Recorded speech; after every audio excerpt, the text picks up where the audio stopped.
Zona, que es gerente técnico normativo de la Asociación Automotriz del Perú, que ha emitido un comunicado precisamente sobre el tema de la tragedia Vía El Salvador. Bienvenido, Elliot. Gracias, Nicolás. Buenos días a ti y a todos tus oyentes. ¿Cuáles son, es decir, cómo es posible o sea, va a parecer ya trillada la pregunta, ¿qué ha ocurrido lo que ocurrió? Es decir, ¿cómo es posible que un camión en esas condiciones, con esas características, haya estado circulando por Vía El Salvador?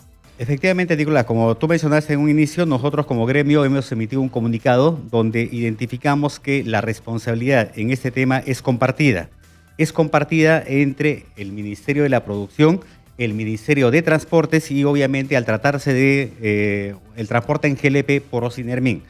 ¿Y cómo es posible que ocurran estos accidentes? Porque básicamente la actividad de fabricación, ensamblaje y modificación de vehículos que se realiza en el Perú no se está cumpliendo de acuerdo a lo que exige la norma o incumpliendo normativa técnica que debería ser regulado adecuadamente. Te comento, el Ministerio de la Producción es responsable, de acuerdo al marco legal vigente, de autorizar a las empresas que deben dedicarse a fabricar vehículos en el Perú. Nos puede parecer raro que en el Perú se fabriquen vehículos, pero sí, en el Perú se fabrican las mototaxis y se fabrican los remolques y semirremolques.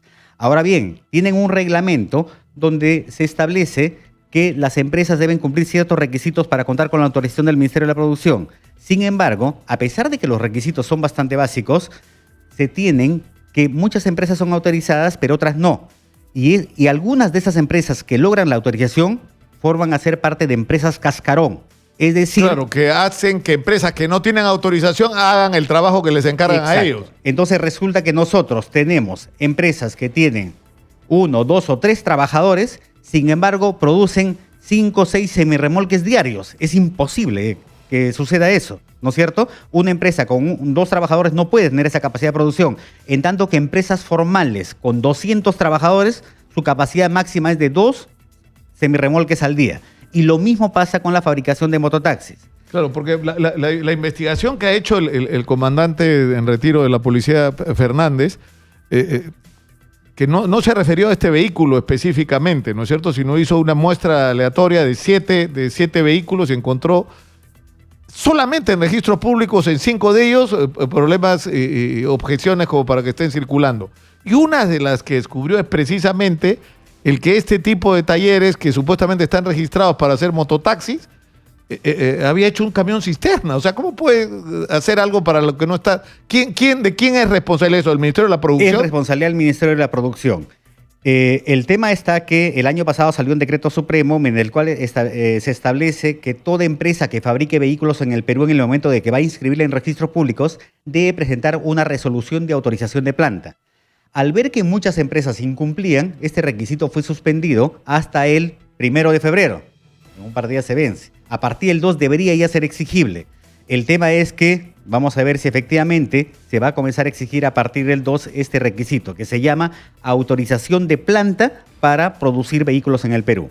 Pero también te decía, Nicolás, que la responsabilidad no solo queda en el Ministerio de la Producción, porque el vehículo, una vez fabricado o modificado, debe pasar por una inspección. La entidad encargada de realizar esa inspección son las entidades certificadoras de conformidad autorizadas por el Ministerio de Transportes. Y como lo dijo el comandante, este ingeniero es el que acredita que tiene que inspeccionar el vehículo todo el vehículo. Tiene que decir esto está hecho adecuada y correctamente, por lo tanto califica, y con ese certificado lo inscribes en registro público. Exacto, porque Ocinermin básicamente se dedica a certificar el tanque de gas. Ellos lo que buscan es que ese tanque cumpla con normas técnicas internacionales, que tenga las soldaduras adecuadas, que soporte la presión para el cual fue diseñado, etcétera, etcétera. Es decir, el tanque, pero el tanque puede ser estacionario, puede ser subterráneo, ir debajo un grifo, o puede ir sobre un camión, como en este caso. Pero en todo caso, acá las responsabilidades son mayores, porque en este vehículo en particular, alguien autorizó que ese vehículo fuera registrado es decir, que el uso del tracto y encima el tanque estaba bien hecho y que por lo tanto podía circular, y eso es una responsabilidad que le compete al Ministerio de Transporte, porque obviamente ese vehículo no estaba en condiciones adecuadas. Y en el otro lado es responsabilidad de Ocinermin Porque el problema es que eso es lo que yo no entiendo. ¿Cómo Ocinermin puede permitir que circulen vehículos transportando material peligroso y no hagan inspecciones? O sea, ni siquiera los hayan visto. Nicolás, todos nosotros conocemos los tanquecitos amarillos que van detrás de los taxis, ¿no es cierto? Esos tanques son a gas natural. La norma establece que esos tanquecitos chiquitos, conjuntamente con el kit de conversión, deben pasar por una inspección cada año, ¿sí? Si es que no pasa, nuestros amigos taxistas, si no pasan una inspección al año, el sistema los bloquea automáticamente y no pueden cargar gas natural. La misma norma establece que cada 5 años ese tanque amarillo debe desmontarse y debe ser sometido a una revisión exhaustiva. Imagínate, si para un tanque tan pequeñito la normativa es clara y se está cumpliendo, con mayor razón debería ser para estos tanques de gran tamaño. Como tú lo has dicho, hay un gran problema en la fiscalización y control que se deben realizar en estos productos. Te repito, lo que es fabricación y ensamblaje, competencia del Ministerio de la Producción, pero lo que es ya la certificación del vehículo para que sea inscrito en registros públicos, necesita que una entidad certificadora emite el certificado de conformidad de fabricación o modificación. En el caso del camión de Villa El Salvador, tenemos conocimiento que el vehículo originalmente era una plataforma, ¿no es cierto? En su tarjeta de propiedad, ¿qué decía? Decía camión plataforma. Cuando sacan la plataforma y hacen el montaje del tanque de gas, obviamente tiene que ir y modificar la tarjeta de propiedad. El registrador, para hacer esa modificación, no lo hace con una declaración jurada, lo hace con un certificado de conformidad de modificación emitido por un... O sea, hay que encontrar quién es ese certificador que ha dicho que ese camión era lo que evidentemente no es. Y lo mencionó el comandante, que él en los otros casos ha encontrado estos certificados donde efectivamente estos ingenieros que pertenecen a estas entidades, se supone colegiados y habilitados, certifican que el vehículo cumple todas las condiciones técnicas de seguridad. Y obviamente... Ahora, ¿y luego qué haces tú? Una vez que el camión está registrado, inscrito en registros públicos como camión cisterna, con un certificado donde dice que está bien ensamblado y bien construido, tú tienes que sacar, digamos, la autorización de Ocinermin para poder transportar el gas, ¿no es cierto? Que viene a ser ya la habilitación especial para realizar el transporte de mercancías o materiales peligrosos. Ahora, ¿no? lo que se ha dicho es que el procedimiento es un procedimiento online, es una declaración, ni siquiera tienes que llevar el camión para que lo vean. Es simplemente un papel firmado. Efectivamente, son parte de las propuestas que nosotros hacemos como gremio, que se tienen que implementar mejoras en el sistema de inspección. No puede ser posible que en estos casos simplemente con una declaración jurada y un certificado del tanque se esté habilitando este tipo de vehículos. Yo tengo una interrogante. Elliot, ¿cuántos camiones cisternas están circulando en el Perú y en particular en Lima? En este momento, ¿se tiene una idea? ¿Cuántos están registrados como camiones?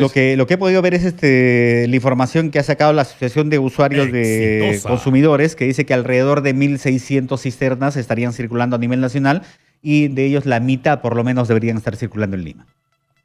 O sea, podríamos tener en Lima en este momento unos 800 camiones cisternas. La pregunta es que esos 800 que están circulando en Lima o de los 1.600 que circulan en el país, ¿cuántos están en las mismas condiciones de este que ocasionó la tragedia de Villa El Salvador? Difícil saberlo, pero lo que sí podemos afirmar es que han cumplido el mismo procedimiento de certificación que el camión de Villa El Salvador. Es decir, también han presentado declaración jurada para su habilitación y muchos de ellos sí probablemente han tenido la certificación adecuada, pero del tanque. Lo que no tenemos garantía es una vez que el tanque se monta sobre el camión. Claro, pero en las fotografías y en la revisión que ha hecho, una primera revisión que ha hecho al camión cisterna, el comandante Fernández lo que dice es, esto es totalmente artesanal. Es decir, las conexiones de los tubos están hechas de una manera absolutamente improvisada. Esto no es un trabajo de profesionales. O sea, no solamente el ensamblaje, sino las propias conexiones de la cisterna. Exacto, y debe haber alguien que detecte eso. Por eso es lo que yo te decía, es responsabilidad de estas entidades certificadoras, porque ellos son los últimos que van a ver y van a tener que decir este vehículo cumple o no las normas técnicas. Si ellos dan el visto bueno, ese vehículo pasa y finalmente se inscribe. Yo tengo una pregunta. Esto que está diciendo tú, Elliot, ahora, ¿esto lo sabe la gente de Ocinermin, del Ministerio de Transportes? Es decir, ¿son conscientes de esto? O sea, me refiero a que hay un problema con los camiones cisterna que están circulando en el Perú, ¿o no? ¿O ha tenido que ocurrir la tragedia para que se enteren? yo creo que ha tenido que ocurrir la tragedia para que se enteren. Nosotros estamos constantemente tratando de informar los problemas que existen. Sin embargo, también debo comentarte que, por ejemplo, el Ministerio de la Producción autoriza a una entidad para fabricar vehículos y, curiosamente, esa misma empresa va al Ministerio de Transportes y saca la autorización como certificadora, lo cual nos lleva a que tenemos que el mismo fabricante se autocertifica. Deberían tener... Claro, deberían ser empresas diferentes. Diferentes. No puede ser posible que yo obtenga una autorización para fabricar tanques, por ejemplo, del Ministerio de la Producción, si es que lo obtengo, y luego me voy al Ministerio de Transportes y obtengo una autorización para ser certificador de los tanques. Y más aún, también comienzo a certificar los tanques que pueden producir otras empresas informales. Por eso es que nosotros como Acción Automotriz estamos denunciando la existencia de empresas cascarón. Como te decía en un inicio, son empresas que, habiendo obtenido la autorización para fabricar semirremolques, lo que hacen es simplemente afilian a empresas que ni siquiera son informales, son ilegales en realidad porque no cumplen ningún tipo de normatividad y autorizan los productos que estas empresas están fabricando. Claro, no, pero además hay otro tema que no pudimos desarrollar con el comandante esta mañana. La verdad es que se me pasó a mí, que es el tema de las placas. Él dice que ha estado investigando que había una cosa muy extraña con la denuncia de pérdida de placas. ¿Y qué es lo que ocurre? Que parece que intercambian placas. Es decir, que un cisterna que tiene autorización, que está relacionada con una placa, se presenta a cargar combustible con esa placa que no corresponde en realidad al camión.